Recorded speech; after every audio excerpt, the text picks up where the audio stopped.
Hi, it's Miss Pritzel at the Appleton West Library, and I am book talking We Are All Made of Molecules by Susin Nielsen. So this is realistic fiction. It's a story about kind of a blended family, because they're not quite totally blended yet. Grief and loss. There is an LGBTQ parent in this, but there's also there's some issues with the boyfriend as well. So I don't want to give everything away. It is told it's a very short book, like around less than a 6-hour read, 5.5 hours. I'm a slow reader. So our 2 points of view are Stuart, who is 13, and Ashley, who is 14, but they think they're not good. She thinks he's not going to be at the same school. Well, he ends up deciding to go to that school. And he's pushed ahead because he's academically gifted, so they're in the same grade too. She is not happy. So, what's going on? So Stuart, like I said, is 13, and he and his dad are moving in with Ashley and her mom. So 2 years ago, Stuart's mom died of cancer. He's missing her. Now he's giving up his house. He's giving up the gifted high school. He has been at a school he has been attending with his friends. He's moving to a new, he's giving up a lot for this, and he wants his dad to be happy.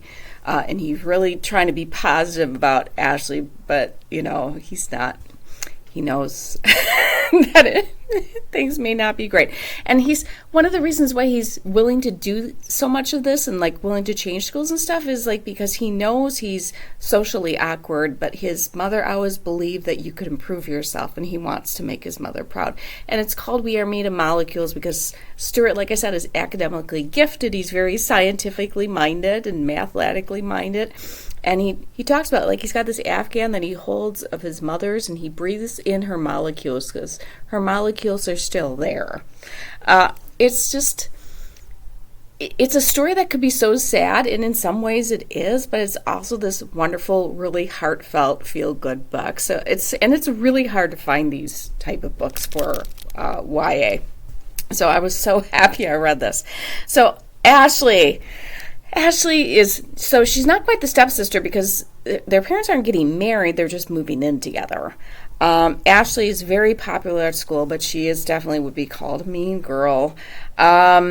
She's really angry at her father for leaving the family because her father just up and said, well, I guess I'm gay, and left the family, but he didn't leave too far because he can't afford his own house and their house.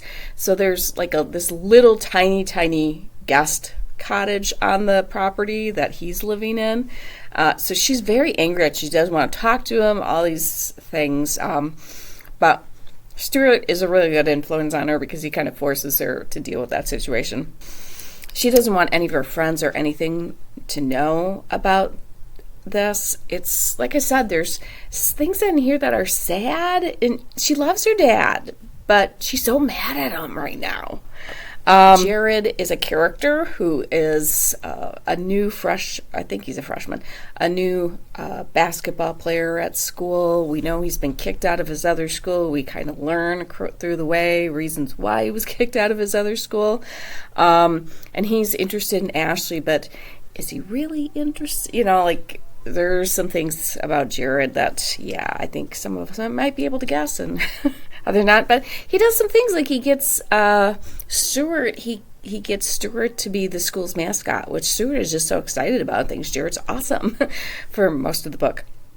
So if you can't tell by now, I really did enjoy this book. Like I said, it was a nice short read. I could read it in one day, and it, like I said, I'm not a fast reader, and like I said, it just ended with. In a way, like I said, wow, this could have been a really heavy book, but I did not feel that way. I just felt really like this was a feel-good read, despite all the many things that all of us go through on a daily basis. But these two kids are dealing with a lot of issues. All right. If this is not your cup of tea, because not everybody likes realistic fiction, I will help you find something else. Have a fantastic day, and keep on reading.